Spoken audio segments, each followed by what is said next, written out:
4,000 करोड़ की आदि पुरुष 2.0। मैं नहीं कह रहा हूँ, मैंने बहुत सारे हेट कमेंट्स पढ़े, बहुत सारे ट्वीट्स पढ़े भाई, और मैं ये कहना चाहूँगा कि अभी से इतना एक्सट्रीम जज करना ठीक नहीं होगा। आई नो कि नमित मल्होत्रा ने एक बार बोल दिया था गलती से कि 4,000 करोड़ का बजट है हमारा, जो कि उनको नहीं बोलना चाहिए था। मूवी रिलीज होने से पहले अगर आप अपना बजट रिवील करते हो तो ऑडियंस की एक्सपेक्टेशन ही वैसी बन जाती है। उनको नहीं पता भाई कि 4,000 में से ना 1,000 मार्केटिंग पे लगेगा, कि का बजट कास्ट एंड क्रू में लगेगा, म्यूजिक वगैरह सब बनाने में लग जाएगा, और कास्ट एंड क्रू में ना सब कुछ आ गया, like stunt choreographers, action set designer, ये वो सबको पैसे देने पड़ते हैं। सिर्फ 4,000 करोड़ का VFX नहीं बनाया जाता भाई। और मैं आपको डांट नहीं रहा हूँ, बट सिर्फ वाकिफ कर रहा हूँ जिस चीज़ से आप जब गुजर रहे हो ना, आपको पता होना चाहिए कि क्या चल रहा है क्या नहीं। सो आज के वीडियो में हम 1 by 1 सारे सीन्स को ब्रेक डाउन करेंगे, एनालाइज भी करेंगे, देखेंगे गलती क्या है और क्या इंप्रूव हो सकता है क्या नहीं। और ये पूरा वीडियो मेरे पर्सनल ओपिनियन पे बेस्ड होगा। देखिए, बात करते हैं सबसे पहला शॉट की, जो सबसे ज्यादा कंट्रोवर्शियल था by the way. So if I be honest, yes, इस शॉट में बहुत गलतियां है। सबसे पहली बात, ट्रेलर इस शॉट से शुरू ही नहीं होना चाहिए था। We are talking about Ramayana, an epic which took place, like जो यहाँ पे सही में हो चुका है। भगवान राम यहाँ थे, राजा दशरथ यहाँ थे, माता सीता सब यहाँ आ चुके हैं, और रामायण पूरी यहाँ घटित हुई है। तो लोगों के माइंड में ना रामायण के लिए ऐसा परसेप्शन था कि भगवान राम सीता कोई बॉन्डिंग, कोई चीज दिखाई जाएगी, बट नहीं। शुरू होता है हॉलीवुड लेवल की कोई एपिक फाइट बैटल से, जिसमें भी सबसे पहले यहाँ पे पक्षी उड़ रहा है, ठीक है, उसके ऊपर एम लगाया जा रहा है, जिसके बाद पक्षी उससे टकराता है। इस शॉट में मुझे दिक्कत ये लगी कि वो टकरा के नीचे गिरता है, वो कुछ ठीक से दिख नहीं रहा। यस, इसमें रेंडरिंग इश्यूज ऑब्वियसली है। उसके बाद जो जाइंट आके उस देव को पैरों से कुचलने की ट्राई करता है, उसमें भी अगेन हमें इश्यू दिखता है। और मैं ऐसा क्यों कह रहा हूँ कि उस देव को कुचलने की कोशिश कर रहा है? बिकॉज वो भगवान राम नहीं है। रामायण में कहीं भी ऐसा डिस्क्रिप्शन नहीं है कि भगवान राम और रावण स्नो में लड़े थे या हिमालय में लड़े थे। हाँ, एक डिस्क्रिप्शन है फाइट का, जो कि फाइट हिमालय में टेक प्लेस करती है, बट वो था रावण और कुबेर की सेना के बीच। सो ये मोस्ट प्रोबेबली वही फाइट सीक्वेंस होगा जो कि दिखाने की ट्राई करी है। और यहाँ पर नमित मल्होत्रा ने क्लियरली ग्लोबल ऑडियंस को कैप्चर करने की ट्राई की गई है। देखो, माइंडफुल थॉटफुल्ली सोचो तो अगर आप एक प्रोड्यूसर हो और अगर आपका 4,000 करोड़ किसी मूवी पे लगा है, तो आप ऑब्वियसली उस पैसे को रिकवर करना चाहोगे। उसके लिए सिर्फ इंडिया से पैसा कमाना काफी नहीं है। आपको अमेरिका कैप्चर करना है, आपको चाइना कैप्चर करना है, आपको सारे वो देश कैप्चर करने हैं जिनमें इंडिया से ज्यादा स्क्रीन है। और टू बी ऑनेस्ट, इंडिया से तो ज्यादा ही स्क्रीन है सब जगह। इनफैक्ट इंडिया में ट्रूली IMAX एक भी स्क्रीन नहीं देखने को मिलेगी। जितने भी IMAX है ना, वो 70 mm वाली नहीं है कहीं भी।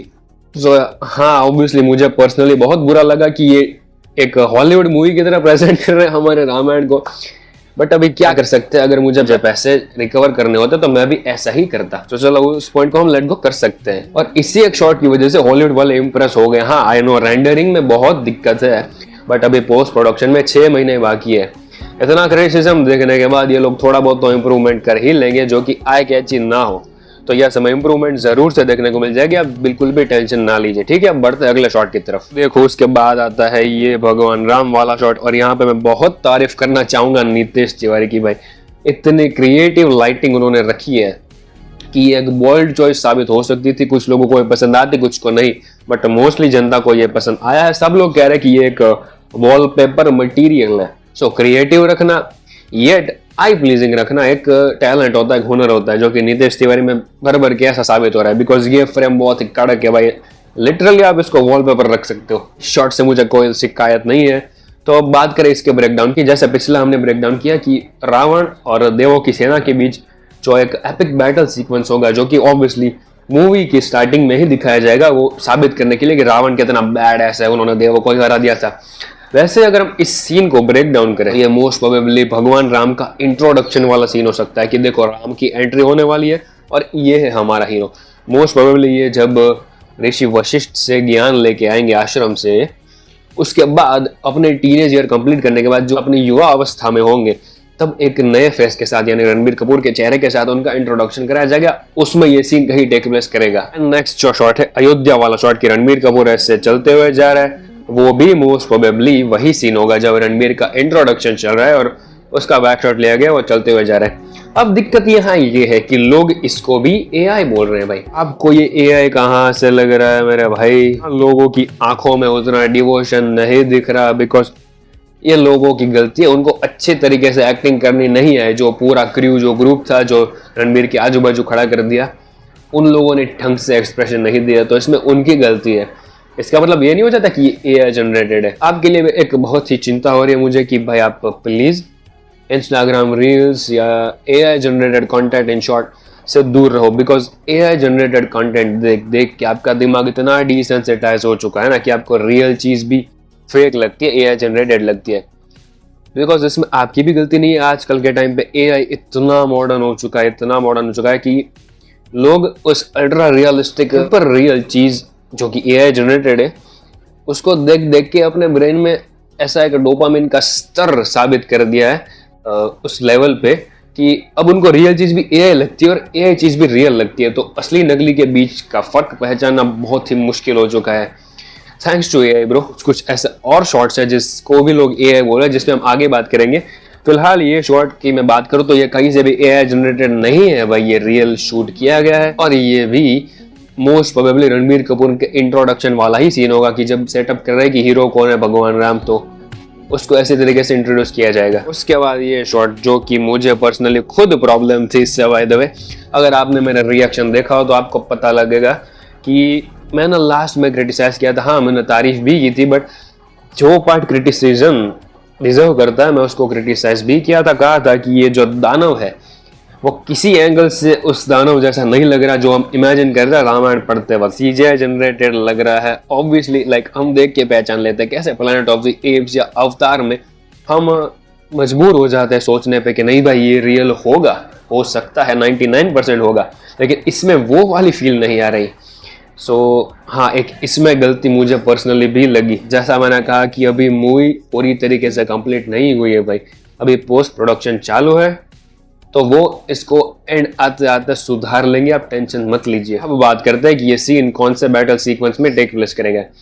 तो ये वनवास के टाइम जंगल में जो सारे युद्ध होंगे उसका सीन है। अगर आपको ना पता हो तो भगवान राम जहाँ पे वनवास के टाइम रहने गए थे वो वन कोई ऐसा वैसा नथु गहरा वन नहीं था। उसमें बहुत सारे भूत प्रेत पिशाच असुर राक्षस सब वहाँ अलग अलग रूप में वसवाट कर रहे थे। लाइक कोई हिरन बन के रह रहा था, कोई शेर बन के रह रहा था, कोई राइनो बन के रह रहा था।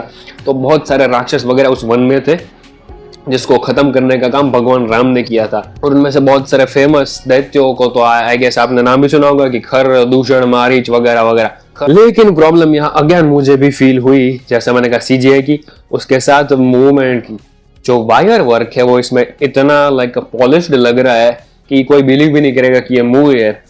हाँ, ये थोड़ा सा ऐसा फील हुआ कि एक वीडियो गेम का कोई कैरेक्टर जो कि गेम खेल रहा है, तो थोड़ा रियलिस्टिक रखते तो ज्यादा बेटर रहता, बिकॉज ये वायर वर्क कुछ ज्यादा ही स्मूथ लग रहा है। अंडरवेलमिंग चीजें हो तो भी अच्छा नहीं लगता, कुछ ज्यादा ही अल्ट्रा पॉलिश्ड चीजें हो तो भी अच्छा नहीं लगता। एक बैलेंस मेंटेन होना जरूरी है जो कि इसमें ओवर द टॉप जाने के इंटेंशन से नहीं मेंटेन हुआ। सो एपिक के तौर पर देखा जाए तो ऐसी मूवमेंट्स आई गेस जस्टिफाई हो सकती है। पर्सनली मैं इसको प्रिफर नहीं करता, बट अभी रखा है तो क्या कर सकते हैं।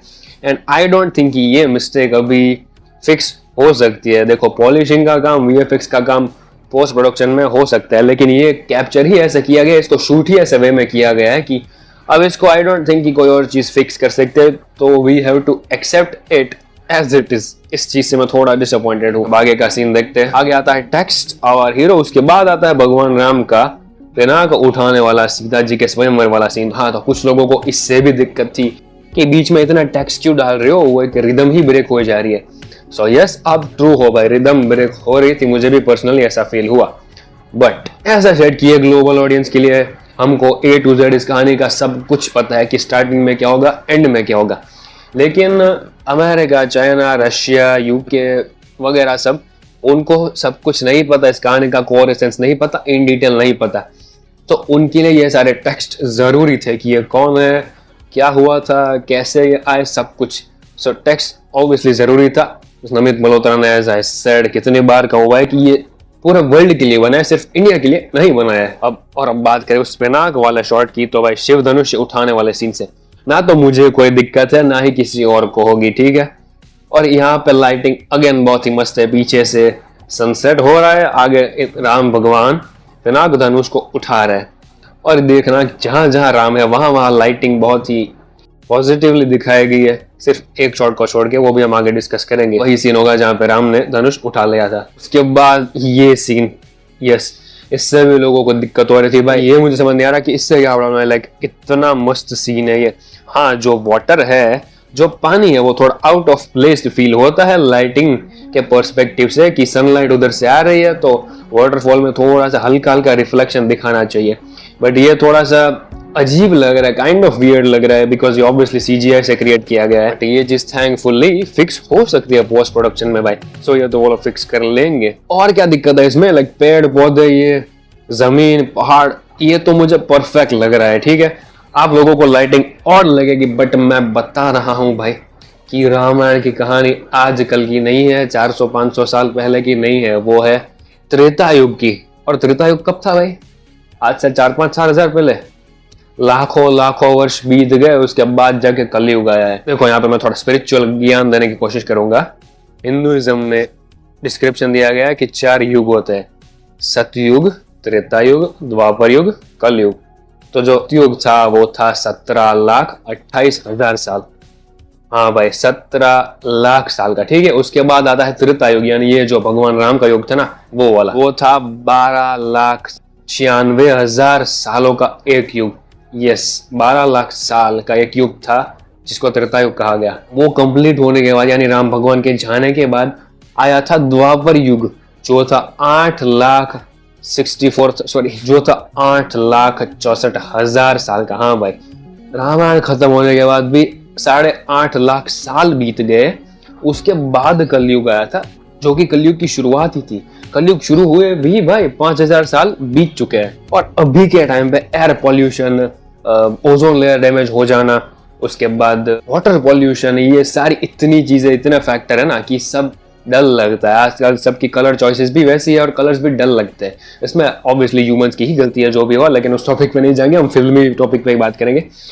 So how can you expect कि इतने लाख साल पहले भी लाइटिंग सेम होगी, वर्ल्ड सेम होगा? वो त्रेता युग है भाई, ऐसी ही होती थी तब लाइटिंग। सो ये शॉट मुझे परफेक्टली फाइन लगा उस वाटरफॉल को छोड़ के।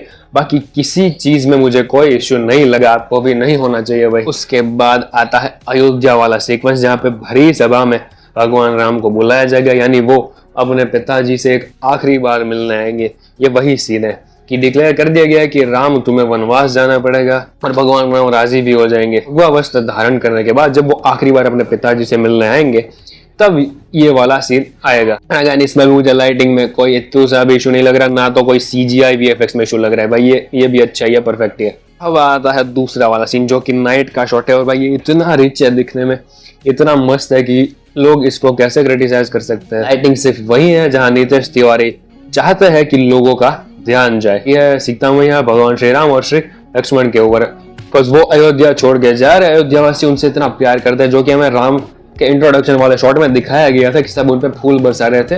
लाइक वो प्रजा में सब उनको प्यार करते थे। और यहाँ पे मैं भाई लाइटिंग की अगेन तारीफ करना चाहूंगा, बिकॉज बाकी मूवीज के ना आप नाइट के शॉट देख लेना और रामायण मूवी के नाइट का शॉट देखना, बहुत डिफरेंस देखने को मिलेगा भाई। नाइट वाला शॉट बहुत ही ब्यूटीफुल है इसमें। अब ये इसको भी लोग AI जनरेटेड बोल रहे हैं, like how what the hell bro. एक तरीके से देखा जाए तो एक कॉम्प्लीमेंट ही हो गया, बिकॉज आपने रथ वगैरह की डिजाइन ही ऐसी बनाई है महलों की कि लोग उसको AI जनरेटेड बोलते हैं। सोचो कितना बड़ा कॉम्प्लीमेंट है ये। हाँ, लाइटिंग, क्रिस्प वगैरह सब बहुत ही ज्यादा परफेक्ट दिखता है, लेकिन इसका मतलब ये नहीं है कि ये AI जनरेटेड है। तारीफ करनी तो बनती है इनकी। वैसे अगर इसकी मैं साबिती दूं तो ऑलरेडी हम इसके BTS लीक्स वगैरह 1 आध साल पहले देख ही चुके हैं, जिसमें ये पूरा रथ दिखाया गया था। उसमें ये पहिया भी था ऑब्वियसली। तो आपको क्या उसकी याद नहीं आई AI बोलते वक्त? भाई कमाल करते हो यार आप लोग। उसके बाद ये जो रथ जा रहा है वो शॉट कितना ब्यूटीफुल था भाई, देखने में मजा आ गया। अगेन ये वही है, ये वनवास वाला सीन ही है। उसके बाद भगवान राम का इंट्रोडक्शन होता है, यानी रणबीर कपूर का फेस रिवील किया जाता है। बट भाई मेरे हिसाब से रणबीर कपूर इस रोल पे बहुत ही परफेक्टली शूट कर रहे हैं। हाँ उनकी एज थोड़ी सी और कम रहती, लाइक 5-10 साल तो वो और भी शूट करते, बट अभी ऐसा नहीं है कि खराब लग रहा है, बहुत मस्त लग रहे हैं। उनके चेहरे पे वो स्थिरता नजर आ रही है। एंड भाई आई डोंट थिंक कि कोई और बॉलीवुड में या पूरे इंडियन सिनेमा में से परफेक्ट चॉइस रहता रादर देन रणवीर कपूर। बंदा बना ही था इस रोल के लिए, लाइक वो इतना वर्सेटाइल है कि उसको कोई भी रोल दे दो। एनिमल पार्क में अजीज का, रॉकस्टार में जॉर्डन का, या रामायण में श्री राम का, बंदा ऐसे प्ले कर लेता है। और भगवान राम को प्ले करने के लिए जो इमोशनल मैच्योरिटी चाहिए, एट द सेम टाइम एक हल्की सी जॉयफुलनेस भी चाहिए, चेहरे पे वो स्मित चाहिए, वो मुस्कान चाहिए, फिजिकल सिक्योरनेस, मेंटल सिक्योरनेस जो चाहिए, इतनी सब चीज़ें एक ही पर्सन में मिलना बहुत ही मुश्किल है, जो कि रणबीर कपूर में दिख के परफेक्टली आ जाती है। तो मेरे हिसाब से कास्टिंग तो ऑन पॉइंट है। और इस सीन में लाइटिंग का हाँ थोड़ा इशू लगता है, बट वो जो हम फिल्म क्रिटिसिज्म देने वाले हैं उनको नोटिसेबल होता है। जो नॉर्मल ऑडियंस है उनको उतना नोटिस नहीं आता। तो इस सीन पे रोना बंद कर दो भाई, बिकॉज इसमें उतना लाइटिंग का इशू नहीं है जो कि नोटिसेबल हो। अगर होगा भी तो आपका क्रिटिसिज्म इतना स्ट्रॉन्ग है कि उन तक पहुंच गया है और वो सॉल्व भी कर देंगे। तो यस भाई, आधा टीजर यहीं पे समाप्त होता है और मैं भी इस वीडियो का यहीं तक रखना चाहूँगा, बिकॉज ये कुछ ज़्यादा ही लंबा हो गया आई गेस। सो अगर आपको इस वीडियो में मज़ा आया हो तो कमेंट कर देना, मैं इसका पार्ट 2 ऑब्वियसली लाऊंगा। क्या मैं इस वीडियो से यही कहना चाह रहा हूँ कि आप इस टीजर को या ग्लिम्स को हेट ना करें? मैं ये नहीं कह रहा आप क्रिटिसाइज करो, आपको जो लगता है वो करो, बट मेरी सिर्फ इतनी ही रिक्वेस्ट है कि आपकी खुद की बुद्धि से, बिकॉज कुछ लोग ऐसी भेड़ चाल में बढ़ गए हैं कि हाँ भाई इतने लोग ऑनलाइन बोल रहे हैं तो सही ही होगा, बुरा ही है ये टीजर, चलो मैं भी इनके साथ लग जाता हूँ। ये क्या टीचर बना है तूने? ऐसा मत करो ब्रो। अगर आपको कुछ चीज़ों से दिक्कत लग रही है तो आप उसको एक्सप्रेस करो, ऑब्वियसली करो, बट वो मेक श्योर कि आपका खुद का पॉइंट ऑफ व्यू होना चाहिए। किसी और से इन्फ्लुएंस अगर आप हो रखे हो तब नहीं, तब एक बार क्रॉस चेक कर लेना कि क्या वो बंदा सही है या नहीं। अगर वो सही है तो वो उसका आप साथ दो, बट अगर नहीं है तो मत दो। ऐसे भेड़ चाल में मत घुस जाओ भाई। मैं बहुत बोल लिया मैंने, गला सही में गला खराब हो। सो चलो मैं पानी वगैरह पी लेता हूँ। बाकी आप भी अपने सेहत का ध्यान रखना, पानी वानी पीते रहना, अननेसेसरी हेट से दूर रहना। और अगर आपको कोई और चीज़ से दिक्कत लगी हो मुझसे या मेरे वीडियो से या रामायण से तो प्लीज़ कमेंट करके बताना, मैं आपसे बातचीत करने के लिए बहुत ही उत्सुक हूँ। तो आज के लिए इतना ही, मिलते हैं अगले वीडियो में, तब तक के लिए जय हिंद।